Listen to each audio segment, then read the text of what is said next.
비고 후인로 거래 나오다며 생무로 래 거래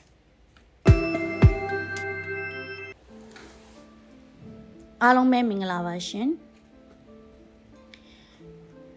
떼요 스케비오 어떠해 피마 빠윈데 비레 떠라리의 장고 뼈뼈비치 말해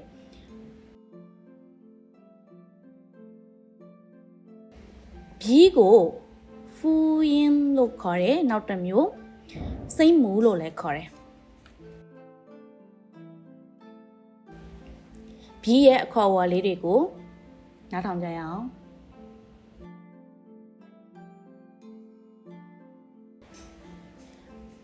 ပေါ်ဖောမောဖောတဲထဲနဲလဲဒီတစ်ကြောင်းကိုတော့လေချောင်းတဲကအတန်နဲ့ဆိုပေးပါမယ်ခခဟဲជីชีရှိဒီတစ်ကြောင်းကိုတော့ရှာလိုက်ပြီးတော့ဆိုပေးပါမယ်ဂျချီရှီရဒီတစ်ကြောင်းကိုတော့သွားစိတ်ပြီးတော့ဆိုပေးပါမယ်ဂျချီစဒါတော့နောက်ဆုံးတစ်ကြောင်းပဲဖြစ်ပါတယ်ဤဦးဖြင်းရဲ့ vowels တရတွေမှာsingle တရရှိတယ် compound တရဆိုပြီးတော့ရှိတယ် single တရတွေကတော့တစ်လုံးနဲ့တရတွေဖြစ်တယ် compound ကတော့နှလုံးတွဲသုံးလုံးတွဲလေးလုံးတွဲထိရှိပါတယ် single တရတွေကိုတော့တရုတ်လိုယွမ်ရင်လို့ခေါ်တယ် compound တရဖြစ်တဲ့နှလုံးတွဲသုံးလုံးတွဲလေးလုံးတွဲတရတွေကိုတော့ဖူယွမ်ရင်လို့ခေါ်တယ်နောက်တစ်မျိုး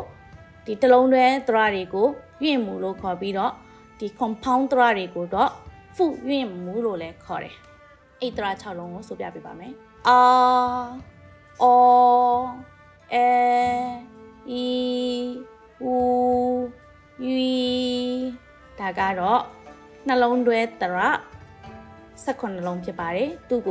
ရွမ်းရင်းလို့လည်းခေါ်တယ်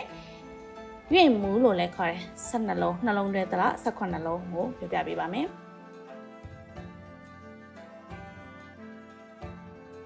I A wayအောင်အိုယို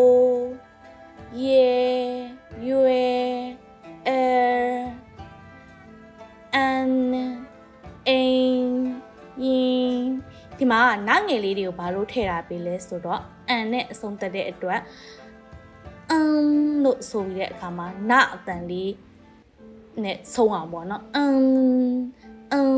ဆိုတော့အဲ့အတန်လေးရအောင်ဆိုခိုင်းစေချင်လို့ပါ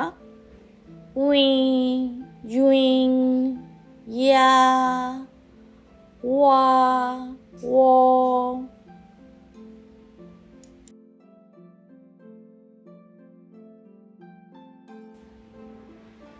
ဒီမှာဆိုလဲအဲ့လိုပဲ G နဲ့အဆုံးတက်လို့ရှိရင်ငအတန်လေးနဲ့ထည့်ဆိုပေးဖို့အတွက်အင်းရင်အောင်ငအတန်လေးနဲ့အဆုံးတက်စေချင်လို့ပါနော်နောက်ငယ်ဒီအန်နဲ့အဆုံးတက်လို့ရှိရင်တော့နအတန်လေးနဲ့အဆုံးတက်ယွမ်နပုံစံလေးနဲ့အဆုံးတက်မှာပေါ့နော်ယွမ်အဲ့လိုမျိုးအဆုံးတက်စေချင်လို့နားငယ်သို့မဟုတ်ငါဆိုရဲသူ့ရဲ့အနောက်ဆုံးစာလုံးပေါ်မူတည်ပြီးတော့ထည့်ထားပေးတာပါအတန်တွက်လေးတွေသုံးလုံးတွဲတရာကိုဆိုပြပေးပါမယ်အိရင်အောင်ရောင်ရန်ဝိုင်ဝမ်ယွမ်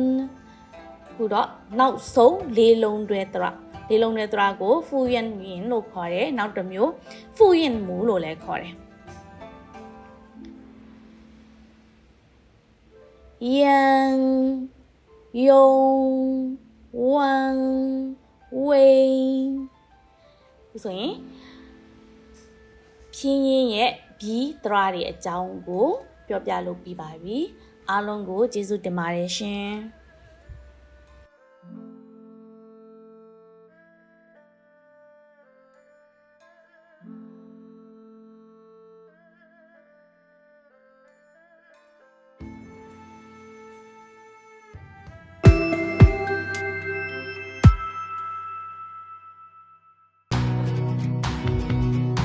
ဒါနောက်ဆုံးပြရမယ်ဟဲ့ဒီနေ့ကတရားမြတ်တာလုံးလက်ချင်းနဲ့မတွေ့အားလုံးရမ်းမြေဒါနောက်ဆုံးပြရမယ်ဟဲ့ဒီနေ့ကတရားမြတ်တာလုံးလက်ချင်းနဲ့တွေ့အားလုံးရမ်းမြေ